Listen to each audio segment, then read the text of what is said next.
ஆண்டவரும் இரட்சகருமாகிய இயேசு கிறிஸ்துவின் நாமத்தினாலே இந்த நோ யோர் பைபிள் என்ற சீரியஸில் உங்களை அன்போடு வாழ்த்துக்கிறோம். இந்த ஏஜி திருச்சபையின் சார்பாக இது நடத்தப்படுகிற இந்த நோ யோர் பைபிள் உங்களுக்கு ஆசீர்வாதமாக இருக்கும் என்று நாங்கள் விசுவாசிக்கிறோம். தொடர்ந்து நம்முடைய ஆவிக்குரிய வாழ்க்கையில் நிறைய காரியங்களை கற்றுக்கொள்வதற்கு உண்மையாலுமே இந்த பகுதிகள் உங்களுக்கு ஆசீர்வாதமாக இருக்கும் என்று விசுவாசிக்கிறோம். இந்த நாளில் கூட நம்ம இந்த சூஸிங் யுவர் ஃப்ரெண்ட் அப்படிங்கிற ஒரு டைட்டிலில் நம்ம ஒரு சில காரியங்களை நம்ம தியானிப்போம். 1 சாமுவேல் 18ஆம் அதிகாரத்தில் ஒரு வசனம் இப்படியாக சொல்லப்பட்டிருக்கிறது. யோனத்தானுடைய ஆத்துமா தாவீதின் ஆத்துமாவோடு ஒன்றாய் இசைந்தது அப்படின்று அந்த இடத்துல பார்க்கணும். அதுக்கப்புறம் அடுத்தது சொல்லுது, யோனத்தான் அவன் தன் உயிரை போல சிநேகித்தான்.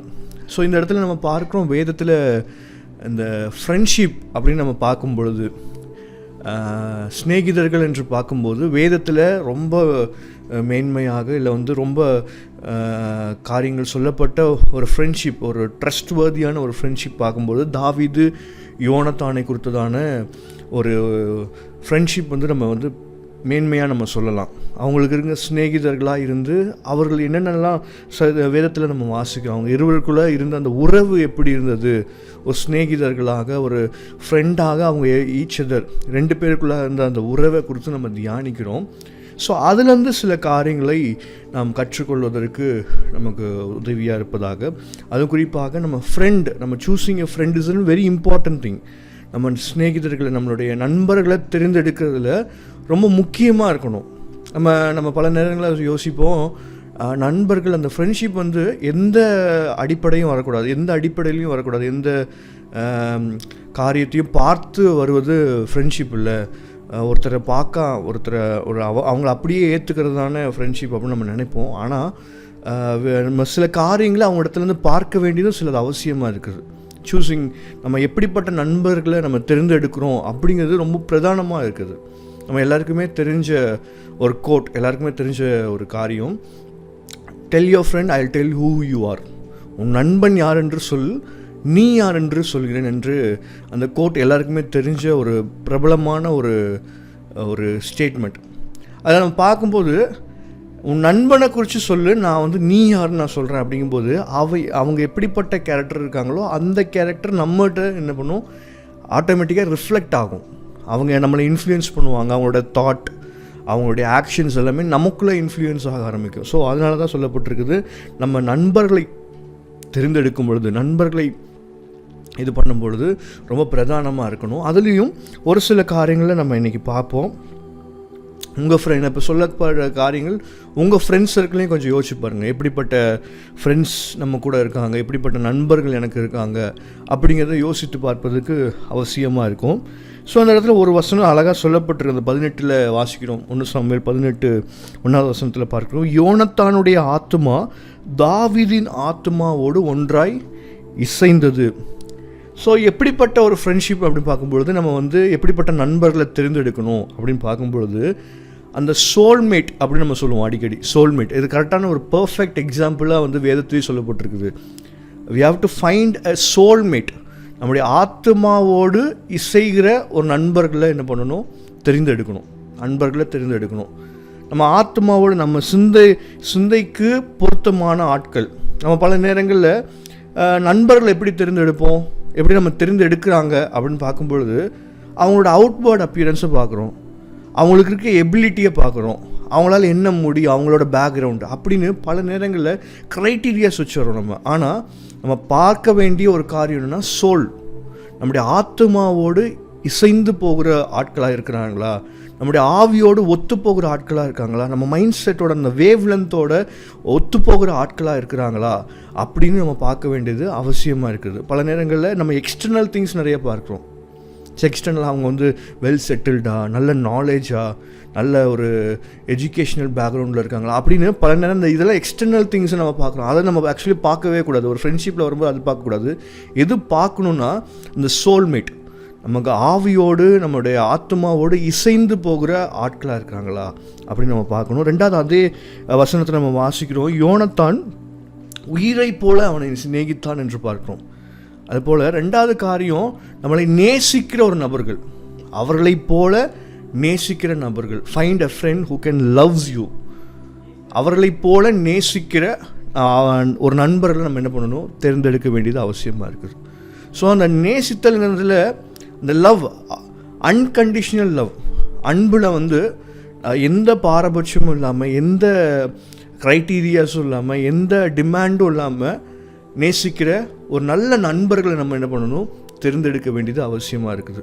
ஸோ நீங்கள் கொஞ்சம் யோசிச்சு பாருங்கள், உங்கள் வட்டத்தில் உங்களோட ஃப்ரெண்ட்ஸ் சர்க்கிளில் உங்களை நேசிக்கிற இந்த க்ரைட்டீரியாஸ் வச்சு நீ பண்ணு நான் இதை செய்கிறேன் அப்படின்னு இல்லாமல் அவங்களா முன் வந்து நேசிக்கிற நபர்கள், அப்படிப்பட்ட ஆட்கள் யார் அப்படின்னு நம்ம இது சொல்ல நீங்கள் கொஞ்சம் யோசிச்சு பாருங்கள். உங்கள் ஃப்ரெண்ட்ஸ் சர்க்கிளில், உங்களுடைய நண்பர்கள் வட்டத்தில் அப்படிப்பட்ட ஆட்கள் யார் இருக்காங்க? எனக்கு சோல்மேட்டாக இருக்கிற ஒரு ஆள், இல்லை வந்து எனக்கு வந்து ரொம்ப இந்த என்னை நேசிக்கிற ஒரு நபர்கள் யார் அப்படின்னு நீங்கள் கொஞ்சம் யோசிச்சு பாருங்கள்.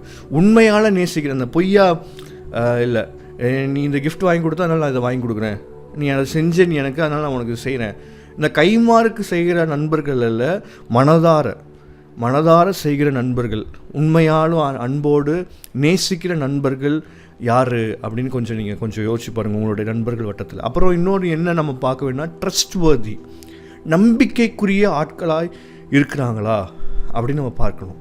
நம்பிக்கைக்குரிய ஆட்களாக இருக்காங்க. நம்ம இந்த தாவீது யோனத்தான்லேயே நம்ம பார்க்குறோம், ஒரு கிரிட்டிக்கல் சுச்சுவேஷன் அவருடைய வாழ்க்கையில் வருது. தன்னுடைய யோனத்தானுடைய அப்பா சவுல் வந்து துரத்தும் பொழுது பார்க்குறோம், அவருக்கு தெரியும் தாவீது மீது கர்த்தர் அபிஷேகம் பண்ணியிருக்காரு, கர்த்தர் அவனை ராஜாக வச்சுருக்காரு, அந்த நம்பிக்கை அவன் மேலே இருந்தது. ஸோ அவன் முதலாவது தாவீது தான் சேஃப்கார்ட் பண்ணணுன்னு பார்த்தான், போய் போட்டு கொடுக்கல, இங்கே தான் தாவீது ஒளிஞ்சிருக்கான்னு போய் போட்டு கொடுக்கல. அவன் தாவீதுடைய நம்பிக்கைக்குரிய ஒரு நபராக யோனத்தான் இருந்ததை பார்க்கிறோம். ஸோ நம்முடைய வாழ்க்கையில் கூட நம்முடைய நம்பிக்கைக்குரிய நண்பர்கள், நான் இது இவங்ககிட்ட ஒப்படைக்கலாம், இது இவங்க நம்பி செய்யலாம், இது இந்த பணத்தை இவங்க நம்பி கொடுக்கலாம் அப்படின்னு நம்பிக்கைக்குரிய நபர்கள், அப்படிப்பட்ட ஆட்களை நமக்கு நல்ல நண்பர்களை நம்ம என்ன பண்ணணும், தேர்ந்தெடுக்கணும். Trustworthy peoples. அதே போல் இன்னொரு காரியம் பார்க்கணும், ஏற்கனவே சொன்னது போல் அதுவும் குறிப்பாக 1 சாமுவேல் 23:16 சொல்லப்பட்டிருக்கிறது. தாவீதிடத்தில் யோனத்தான் பார்க்குறோம், அந்த இடத்துல நம்ம பார்க்குறோம் சவுல் வந்து தாவீதை துரத்தி கொண்டு போகிறத பார்க்குறோம். அவனை எப்படியாவது துரத்தி அவனுடைய உயிரை வாங்கணும் அப்படின்னு சவுல் இருக்கும் பொழுது அந்த மத்தியில் யோனத்தான் என்ன பண்ணுகிறார் என்று பார்த்தான், தாவீதிடத்தில் போய் தேவனுக்குள்ளே அவன் கையை திடப்படுத்தினான் என்று பார்க்குறோம். ஒரு கிரிட்டிக்கல் சுச்சுவேஷன், ஒரு ப்ராப்ளமேட்டிக் ஒரு சுச்சுவேஷன், அதன் மத்தியில் யோனத்தான் தாவீதுக்கு என்ன பண்ணுறாருன்னா திடப்படுத்துகிறார், ஸ்ட்ரென்தன் பண்ணுறாரு. அந்த ப்ராப்ளமேட்டிக் சுச்சுவேஷனில் அவனோடு கூட ஸ்டாண்ட் பண்ணுறாரு, அவரோட அந்த கிரிட்டிக்கல் சுச்சுவேஷனில் அவரோடு கூட நிற்கிறத பார்க்குறோம். ஸோ நம்முடைய வாழ்க்கையிலும் கடினமான நேரத்தில் யார் நம்ம கூட இருக்கிறா, அப்படிப்பட்ட நபர்களை நம்ம சூஸ் பண்ண வேண்டியது அவசியமாக இருக்குது. நல்ல நேரத்தில் நமக்கு ஒரு என்ஜாய்மெண்ட் மூமெண்ட், ஜாலி மூமெண்ட், நம்ம செலிப்ரேஷன் மோடு, இப்படி வந்து நிறைய நபர்கள் வருவாங்க, நிறைய ஃப்ரெண்ட்ஸ் இருப்பாங்க, நிறைய ஆட்கள் வருவாங்க. ஆனால் கஷ்டத்தில் நம்மோடு கூட இருக்கிறது வந்து ஒரு சில ஆட்கள் மாத்திரம்தான், ரொம்ப சொற்பமான, அந்த ரேஷியோ வந்து ரொம்ப சொற்பமாக 1-2 பேர் தான் இருப்பாங்க. அந்த 1-2 பேர் யார் அப்படின்னு நம்ம கொஞ்சம் யோசிப்போம். நம்மளுடைய நண்பர்கள் வட்டத்தில் அப்படிப்பட்ட ஆட்கள் யார்? கஷ்டமான நேரத்தில் நம்மோடு கூட இருந்து உதவி செய்கிற ஆட்கள், கஷ்டமான நேரத்தில் நமக்கு தோள் கொடுக்குற ஆட்கள், அப்படிப்பட்ட ஆட்கள் தான் என்னது நல்ல நண்பர்கள். ஸோ அப்படிப்பட்ட நல்ல ட்ரூ ஃப்ரெண்ட், நல்ல நண்பர்களை தேர்ந்தெடுக்க வேண்டியது அவசியமாக இருக்குது. ஸோ கடினமான நேரத்தில் யார் நம்மோடு கூட இருக்கிறா அப்படின்னு நம்ம பார்க்கணும். அதே போல் இன்னொன்று நண்பர்கள் அப்படின்னு சொல்லும்பொழுது எப்படிப்பட்ட நண்பர்களை நம்ம தேர்ந்தெடுக்கணும் அப்படின்னு பார்க்கும்பொழுது, நாம் தவறு செய்யும் பொழுது திருத்துகிற நண்பர்களை தேர்ந்தெடுக்கணும். when we do a mistake he has to correct us. நம்ம தவறு செய்யும் பொழுது நம்மளை திருத்துகிற ஒரு நபர்களை நண்பர்களாக தேர்ந்தெடுக்க வேணும். பல நேரங்களில் தவறு செய்யும்போது நீ என்ன வேணாலும் பண்ணு, நான் உனக்கு சப்போர்ட் பண்ணுறேன் அப்படின்னு நிறைய பேர் இருப்பாங்க. அவங்களாம் நண்பர்களா அப்படின்னு கேட்டிங்கன்னா அவங்க நண்பர்கள் இல்லை. நீங்கள் தப்பு செய்யும்போது உங்களுக்கு துணையாக இருக்கிறாங்க, நீங்கள் தவறு தான் செய்கிறீங்க, அவங்களுக்கு தெரியுது, தெரிஞ்சுமே அதை எதுவுமே கண்டுக்காமல் உங்கள் தவறுதுக்கு உறுதுணையாக இருக்கிறாங்கன்னா உங்களை தப்பான வழியில் நடத்திட்டு இருக்காங்க, உங்களை வந்து வேறு பாதையில் கொண்டு போகிறாங்கன்னு அர்த்தம். நீங்கள் தப்பு பண்ணும்போது இது தப்பு, இது இப்படி செய்யக்கூடாது அப்படின்னு சொல்கிற ஒரு சில ஆட்களை வச்சுக்கணும். ஆனால் நம்ம பல நேரங்கள் எப்படி வச்சுருப்போம், நம்ம தப்பே செஞ்சாலும் நம்மளை சப்போர்ட் பண்ணணும். அப்படி தான் பல நேரம் யோசிப்போம். ஆனால் அது மனுஷ முறையில் நம்ம யோசிக்கிறோம். ஆனால் நம்ம எப்படிப்பட்ட நண்பர்களை வச்சுருக்கணும்னா, நம்மளை கரெக்ட் பண்ணுற ஆட்கள், நம்ம தவறு செய்யும் பொழுது, நம்ம வந்து தவறான முடிவுகள் எடுக்கும் பொழுது, தவறான காரியங்களுக்குள்ளே நம்ம போகும் பொழுது, அதுக்கு முன்பதாகவே நம்மளை எச்சரிக்கிற நல்ல நண்பர்களை நம்ம என்ன பண்ணணும், தெரிந்து கொள்ளணும். அப்படிப்பட்ட நண்பர்கள் நம்ம கூட இருக்கும் பொழுது நிறைய தவறுக்குள்ளாக நம்ம போகாதபடிக்கு, நிறைய தப்பை நம்ம ராங் சாய்ஸஸ், தப்பாக எதையும் நம்ம சூஸ் பண்ணாமல் சரியாக சூஸ் பண்ணுறதுக்கு இவங்க நமக்கு என்ன பண்ணுவாங்க, ஹெல்ப் பண்ணுவாங்க. ஸோ எப்படிப்பட்ட நண்பர்கள் நம்ம தேர்ந்தெடுக்க வேணும், நம்மளை கரெக்ட் பண்ணுற ஒரு ஆட்கள். நான் 5 காரியம் சொல்லியிருக்கேன். 6வது காரியம் பார்க்குறோம், எப்படிப்பட்ட நபர்களை நம்ம தேர்ந்தெடுக்கணும் அப்படிங்கும்போது, நம்ம மேலே பொறாமப்படுகிற ஆட்கள் இல்லை, ஜெலசி. நம்முடைய சக்ஸஸில், நம்முடைய வெற்றியில் சந்தோஷப்படுகிற ஒரு நபர்களை தேர்ந்தெடுக்க வேண்டியது அவசியமாக இருக்குது. நீங்கள் கொஞ்சம் இவங்க தாவீது யோனத்தானுடைய வாழ்க்கையில் நம்ம பார்க்கணுமே. 1 சாமுவேல் 17ஆம் அதிகாரத்தில் நம்ம வாசிக்கிறோம். கோலியாத்து தாவீது அந்த யுத்தத்தை நம்ம பார்க்குறோம். அதற்கு பின்பதாக வரும் பொழுது நியாயப்படி யோனத்தான் என்ன பண்ணியிருக்கணும் அப்படின்னு பார்த்தோம்னா, ஒரு பயந்துருக்கணும். கண்டிப்பாக யாராக இருந்தாலும் பயந்துருப்பாங்க. ஏன்னா வந்து யோனத்தான் தான் அடுத்த இளவரசராக அடுத்த ராஜாவாக இருக்கிற ஒரு நபர், இளவரசர் அடுத்த ராஜாவாக போகிற ஒரு நபர். அவர் பயப்படலை, சந்தோஷப்படுறாரு, தாவீதுக்காக சந்தோஷப்படுறாரு. அவர் அந்த ஆத்மா இசைந்ததுன்னு பார்க்குறோம். நியாயமான ஒரு ஆளாக இருந்தால் கண்டிப்பாக என்ன பண்ணிருப்பாங்க, பயந்துருப்பாங்க. ஐயோ நம்ம நம்ம அடுத்தவர் ராஜாவாக ஆகுவதற்கு இவன் நமக்கு தடையாக இருக்கிறான், அவன் மேலே பொறாம தான் வந்திருக்குமே தவிர்த்து அன்பு வந்திருக்காது. ஆனால் இங்கே பார்த்த பொழுது அப்படியே வேறு மாதிரியாக இருக்குது. யோனத்தானுக்கு தாவீது மேலே அன்பு வந்தது, ஒரு நேசிக்க, ஒரு தன்னுடைய நண்பனாக நேசிக்கிற ஒரு இருதயம் வந்து தான் பார்க்குறோம். ஸோ நம்ம எப்படிப்பட்ட நண்பர்களை தேர்ந்தெடுக்கணும்னா, நம்மளுடைய சக்ஸஸில் நம்ம வெற்றி பெறும் பொழுது, நம்ம ஒரு காரியத்தில் வெற்றி பெறும் பொழுது, அந்த வெற்றியில் அவங்க வெற்றியாக நினச்சி சந்தோஷப்படுகிற நல்ல நண்பர்களை என்ன பண்ணணும், தேர்ந்தெடுக்க வேண்டியது அவசியமாக இருக்குது. அதே போல் இன்னொரு காரியம் பார்க்குறோம், சப்போர்ட் பண்ணுற ஒரு நண்பர்கள். 8வது காரியம் சப்போர்ட் பண்ணுற நண்பர்கள். 7வது காரியம் சப்போர்ட் பண்ணுற ஒரு நண்பர்கள். எல்லா ஆஸ்பெக்ட்லையும் நம்ம வந்து பல நேரங்களில் நம்ம சோர்ந்து போவோம், சில நேரங்களில் நம்ம டிப்ரெஸ் ஆகும், சில நேரங்களில் நம்ம பண்ணுற காரியங்களில் சில டைம் ஃபிசிக்கலாக எமோஷ்னலாக நம்ம என்ன பண்ணுவோம், டிப்ரெஸ் ஆகும். அதன் மத்தியில் நமக்கு சப்போர்ட் பண்ணுகிற ஒரு நபர்கள், நம்மளை உற்சாகப்படுத்துகிற நபர்கள். அந்த வசனத்தை நம்ம வாசித்தோம் அழகாக. 1 சாமுவேல் 23 16 வசனம், தன் தாவீதுடைய கையை திடப்படுத்தினான் என்று பார்க்கிறோம். அந்த சிச்சுவேஷன், அந்த நெருக்கமான நேரத்தில் தாவீதை உற்சாகப்படுத்துகிறாரு. தாவீதை வந்து என்ன படுத்துகிறாரு, அவரை வந்து அந்த சூழ்நிலை மத்தியில், அந்த அழுத்தத்தின் மத்தியில், அதன் மத்தியில் ஒரு சப்போர்ட்டாக, எமோஷ்னல் சப்போர்ட்டாக, ஒரு வியாதிப்பட்டிருக்கும் போது ஒரு ஃபிசிக்கல் சப்போர்ட், நமக்கு உதவி செய்கிற ஒரு நண்பனாக, தோள் கொடுக்குற ஒரு நண்பனாக, அப்படிப்பட்ட ஒரு நபர்களை நம்ம என்ன பண்ணணும், ஒரு ஃபினான்ஷியல் க்ரைசிஸ் வருது, ஒரு ஃபினான்ஷியலாக சப்போர்ட் பண்ணுகிற ஒரு நண்பர்களை கர்த்தர் நமக்கு தரும்படியாக நம்ம ஜெபிக்க வேண்டியது அவசியமாக இருக்குது. இன்னொரு காரியம், இன்னொரு எப்படிப்பட்ட நண்பர்கள் நம்ம தேர்ந்தெடுக்கணும் அப்படின்னு பார்க்கும்பொழுது, நம்மோடு கூட ஜெபிக்கிற நண்பர்கள் என்ன பண்ணணும், தெரிந்தெடுக்க வேண்டியது அவசியமாக இருக்குது. ஸோ நீங்கள் யோசிச்சு பாருங்கள், உங்களோடு இருக்கிற நண்பர்கள் ஜெபிக்கிறாங்களா அவங்க கூட, அது ரொம்ப பிரதானமாக இருக்குது. நான் ஏற்கனவே சொன்னது போல் அந்த சோல்மேட், அந்த ஆவியில் இசைந்து போகிற அனுபவத்திற்கு பிரதானமான ஒன்று என்னன்னு பார்த்தோம்னா, இந்த ஜெபிக்கிற, ஒன்று சேர்ந்து ஜெபிக்கிற இடத்துல தான் அந்த ஆவியில் இசைவு உண்டாகும். அந்த சோல்மேட் என்ற அந்த இடத்துக்கு, ஒரு நண்பர்கள் என்ற இடத்துக்கு வர முடியும். ஸோ உங்களோட ஜெபிக்கிற நண்பர்களை உங்கள் பக்கத்தில் வச்சுருக்கணும், நம்மளை சுற்றி இருக்கணும். நமக்காக ஜெபிக்கிற 4 நல்ல நண்பர்களை வச்சுருக்கணும். அப்படிப்பட்டவர்கள் வந்து நம்ம ஏற்கனவே சொன்ன போல ரொம்ப க்ரைசிஸ் ஆகிற டைமில், ரொம்ப அழுத்துகிற நிலைமையில், கஷ்டமான நேரத்தில் அவங்களோட ஜெபம் நமக்கு என்ன பண்ணுவான், உதவியாக இருக்கும். ஸோ நம்ம ஜெபிக்கிற நல்ல நண்பர்களை நம்ம பக்கத்தில் எப்பொழுதுமே வச்சுக்க வேண்டியது அவசியமாக இருக்குது. கடைசியாக ஒரே ஒரு வார்த்தை, கிறிஸ்துவுக்குள்ளாக நிலைத்திருக்க நல்ல நபர்களை நமக்கு வந்து நண்பர்களாக தெரிந்தெடுக்க வேண்டியது அவசியமாக இருக்குது.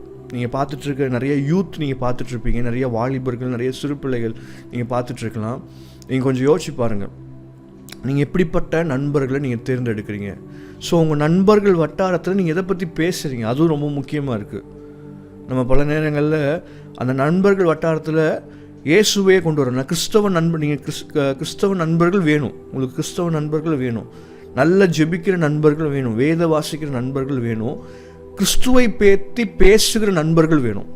உங்கள் கான்வர்சேஷனில் சர்ச்சில் இன்றைக்கி இது நடந்துச்சு, பாஸ்டர் இன்றைக்கி அந்த மெசேஜ் கொடுத்தாங்க, இந்த பாட்டு பாடினாங்க, இந்த வர்ஷிப் ரொம்ப நல்லா இருந்துச்சு, இல்லை இந்த சண்டே ஸ்கூலில் இது எனக்கு எடுத்தாங்க, இந்த ஸ்டோரி எடுத்தாங்க, இந்த இது சொல்லி கொடுத்தாங்க எனக்கு அப்படின்னு அந்த ஃப்ரெண்ட்ஸ் சர்க்கிளில் இல்லை நண்பர்கள் வட்டத்தில் நம்ம சபையில் நடக்கிறதோ இல்லை ஆவிக்குரிய பிரகாரமாக கிறிஸ்துவை பற்றி அந்த கான்வர்சேஷன்ஸ் என்ன பண்ணணும், நடக்கணும். அப்படிப்பட்ட நண்பர்களை நீங்கள் தேர்ந்தெடுத்திருக்கீங்களா அப்படின்னு நம்ம கொஞ்சம் யோசிப்போம். அப்படிப்பட்ட நண்பர்களை நீங்கள் தேர்ந்தெடுத்திருக்கீங்க, அப்படிப்பட்ட சர்க்கிள் உங்களுக்கு இருக்காங்க அப்படின்னா வெல் அண்ட் குட். இல்லை எனக்கு அப்படிப்பட்ட நண்பர்கள் இல்லை அப்படின்னு நீங்கள் யோசிச்சிங்கன்னா நீங்கள் ஜெபம் பண்ணுங்கள். எனக்கு நல்ல ஆவிக்குரிய நண்பர்களை தாங்க ஆண்டவரே, என்ன ஜெபத்தில் என்னோடைய ஜெபிக்கிற நல்ல நண்பர்கள், என்னோட ஆவியில் இசைந்து போகிற நண்பர்கள், அந்த சோல்மேட் ஆத்மாவில் இசைந்து போகிற நல்ல நண்பர்களை எனக்கு தாங்க ஆண்டவரே அப்படின்னு நீங்கள் ஜெபிக்கும்பொழுது கண்டிப்பாக கர்த்தர் நமக்கு அப்படிப்பட்ட நல்ல நண்பர்கள் நமக்கு கர்த்தர் தருவார். அப்படியே இருக்கிற கண்களை மூடி ஜெபிப்போமா? அன்பின் நல்ல தகப்பனே, பாஸ்டரும் ஆண்டவரே, இந்த நேரத்தில் நாங்கள் ஜெபிக்கிறோம்.